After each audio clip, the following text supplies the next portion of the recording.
নমস্কার সকলকে, ডেস্টিনি জার্নিতে আরও একবার স্বাগত। আমি চন্দ্রিমা চলে এসেছি নতুন একটা রিডিংয়ের সাথে। তো আজকে দেখব যে আপনার পার্টনার যার সাথে আপনার নো কন্ট্যাক্ট সিচুয়েশনসে রয়েছেন, একদমই কোনো কথাবার্তা নেই, তার লাইফে কী চলছে। দেন দেখব আপনার সম্পর্কে উনি কী ভাবছেন এবং আউটকাম। ঠিক আছে? তো প্রথমেই বলে দিই, রিডিংটা জেনারেল কালেকটিভ রিডিং, রাশিভিত্তিক রিডিং নয়। অ্যাজ ইট ইজ, যতটা রেজোনেট করবে ততটা নেবেন, যেটা রেজোনেট করবে না সেটা ছেড়ে দেবেন। আচ্ছা, বলে দিই আমার রিডিংটা প্রত্যেক দিন সকাল 11:30টার সময় চলে আসবে চ্যানেলে। যারা আমার রিডিং দেখছেন তাদের জন্য একটা ফিক্সড টাইম থাকলো, তো আপনারা ওয়েট করতে পারবেন। তো আর সবাইকে বলবো চ্যানেলটা সাবস্ক্রাইব করতে। চ্যানেল সাবস্ক্রাইব না করলে এনার্জি আসবে না। আর একজন বাংলাদেশ থেকে একজন, উনি তার এনার্জিটা ক্লেম করেছেন এবং কতটা রেজোনেট করেছে সেটাও কমেন্ট সেকশনে জানিয়েছেন। তাকে একবার ধন্যবাদ। তো আপনাদেরও যাদের এনার্জি রেজোনেট করছে, কতটা রেজোনেট করছে সেটাও কমেন্ট সেকশনে জানাবেন। তো এটা ভালো লাগবে আমার। ঠিক আছে? তো প্রথমেই দেখি, আজকে একটু অন্যরকমভাবে রিডিংটা করছি। প্রথমে আমি হচ্ছে যে আপনার পার্টনারের সারাদিনের কি এনার্জি, থটস বা ওনার লাইফে কি চলছে সেটা দেখব। ঠিক আছে? তো আমি এটা একটু অন্যরকমভাবে করি। এটা হচ্ছে এই অর্ধেকটা হাফটা রাখলাম। এটা থেকে দেখি আজকে আপনার পার্টনারের লাইফে কি চলছে। দেন ওটা থেকে দেখব আপনার পার্টনারে আপনার সম্পর্কে কি ফিলিংস রাখছে। First, the Emperor, Aries, major arcana card, Cancer, Scorpio, Pisces, 4 of swords, Gemini, Libra, Aquarius, 5 of Pentacles, Taurus, Libra, Taurus, Virgo and Capricorn, and last one হচ্ছে 7 of Wands। ঠিক আছে?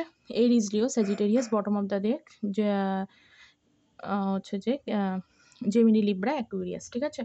তো প্রথমেই আপনার পার্টনারের কি এনার্জি চলছে সেটা আমি বলে দিচ্ছি। আচ্ছা, আপনারা হয়তো এঞ্জেল নাম্বার 444 দেখছেন। যারা এঞ্জেল নাম্বার 444 দেখছেন তাদের জন্য এখানে কিছু মেসেজ রয়েছে। ঠিক আছে? 4, 13, 4, 5 অ্যান্ড 7। অবশ্য আরেকটা জিনিস, এঞ্জেল নাম্বার যদি 555ও দেখেন তাদেরও জন্য কিছু এনার্জি আছে। ঠিক আছে? তো মান্থ হচ্ছে যে এপ্রিল মান্থ স্ট্রংলি এসেছে। এপ্রিল মান্থ আপনার পার্টনারের ডেট অফ মানে মান্থ হতে পারে, বার্থ মান্থ হতে পারে, মে মান্থ, জুলাই, জুলাই মান্থ, এগুলো। ঠিক আছে?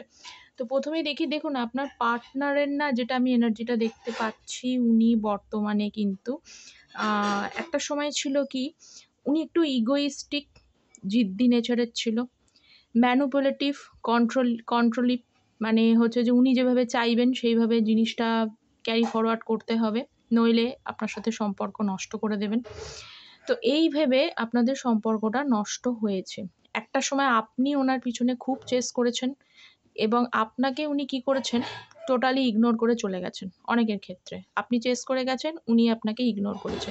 আপনার রেসপন্সিবিলিটি মানে নিতে চাননি, আপনার প্রতি ম্যানিপুলেশন দেখিয়েছেন। অনেকে কি হয়েছে এখানে, থার্ড পার্টি কিছু সিচুয়েশনসের জন্য, মানে তৃতীয় ব্যক্তি বলতে আমি এখানে রোম্যান্টিক কথাও বলছি না, তৃতীয় ব্যক্তির কোনো ইন্টারফেয়ারেন্সের জন্য আপনাদের রিলেশনশিপে কিন্তু প্রবলেম এসেছে এবং আপনি দেখা গেছে কোথাও যেন একতরফা রিলেশনশিপটা নিয়ে গেছেন এবং উনিও কোথাও মনে করেছেন যে কিছু চ্যালেঞ্জেস আছে। তো বর্তমানে উনি কিন্তু একটু মানে সমস্যার মধ্যে দিয়ে রয়েছে। আপনি একটা সময়ে চেস করতেন, এখন উনি আপনার পিছনে চেস করার মতো রয়েছে। কারোর ক্ষেত্রে ফিন্যান্সিয়ালি এখানে স্ট্রাগল চলছে, যার জন্য উনি সেখানেও ডিস্টার্বড রয়েছেন। যারা ধরুন পার্মানেন্টলি সার্ভিস করেন তাদের তো ফিন্যান্সিয়ালি স্ট্রাগল চলছে না এটা বলবেন আপনারা, কিন্তু সবাই তো পার্মানেন্ট জব করে না। তো যাদের জন্য তাদের ফিন্যান্সিয়ালি স্টেবিলিটির সমস্যা রয়েছে, কিছু হেলথ ইস্যুস দেখা যাচ্ছে, রাতে ওনার ঘুম হয় না, ওভার থিঙ্কিং করে চলে যাচ্ছে।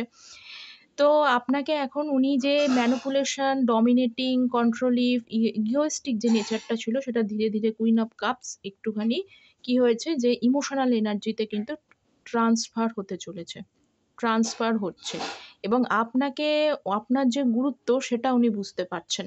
ঠিক ঠিক আছে?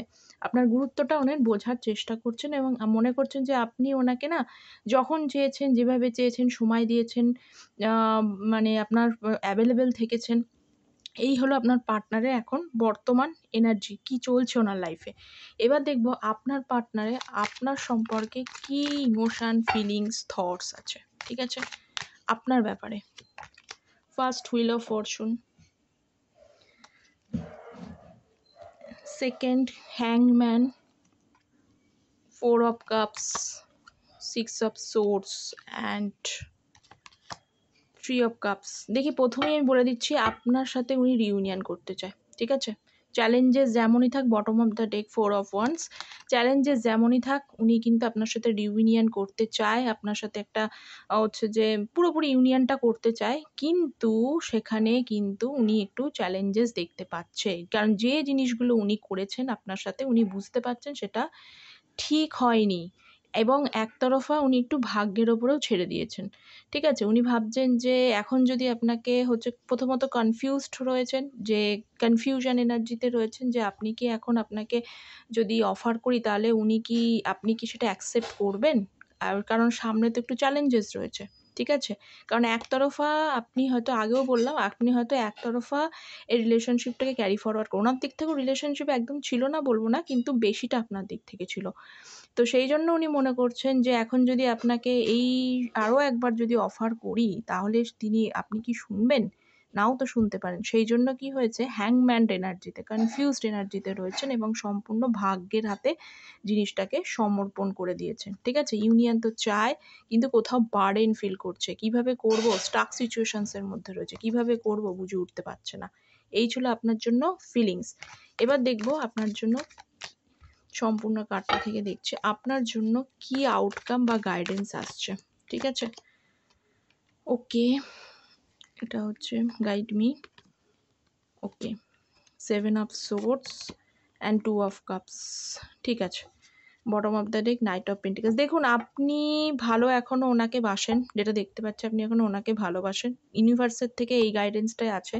আপনি যদি ভালোবাসেন কিন্তু তা সত্ত্বেও আপনার পার্টনারের যে এনার্জিগুলো ছিল, যে আপনাকে রেসপন্সিবিলিটি না নেওয়া, মিথ্যা কথা বলা, লয়্যালটি ব্রেক করা, কারোর ক্ষেত্রে ম্যানিপুলেশন, অ্যাবিউসিভ ল্যাঙ্গুয়েজ, যে জিনিসগুলো আপনি কিন্তু ভুলতে পারেননি এখনও পর্যন্ত। স্বাভাবিক কথা, অ্যাজ ইট ইজ। ভুলতে পারেননি, সেগুলো ক্রমাগত আপনাকে ট্রাবল দিয়ে যাচ্ছে। আপনাকে গাইড করা হচ্ছে এটাই যে আপনি সেগুলো কিন্তু একটু হিল করার চেষ্টা করুন। পুরনোগুলো একটু ভুলতে চেষ্টা করুন। চাইছেন তো মনে, মনে 2 অফ কাপস ইউনিয়ন বা তার সাথে ভালোবাসাটা ফিরে পেতে চাইছেন। কিন্তু পুরনো জিনিসগুলো যদি ধরে বসে থাকেন তাহলে কিন্তু আপনার পার্টনার আপনার কাছে আসবে না। তো সেটাকে হিল করুন, নিজেকে সেলফ হিলিং এনার্জিতে রাখুন, ক্ষমা করে দিন যতটা সম্ভব এবং এই স্টাক সিচুয়েশন থেকে বেরোন আপনার নিজের মঙ্গলের জন্য। ঠিক আছে? তো এই ছিল আপনাদের এনার্জি। কতটা রেজোনেট করলো আমাকে জানাবেন। চ্যানেলটা প্লিজ সাবস্ক্রাইব করবেন। সাবস্ক্রাইব করলে এনার্জি আসবে। দেখা হচ্ছে পরের একটা রিডিংয়ে।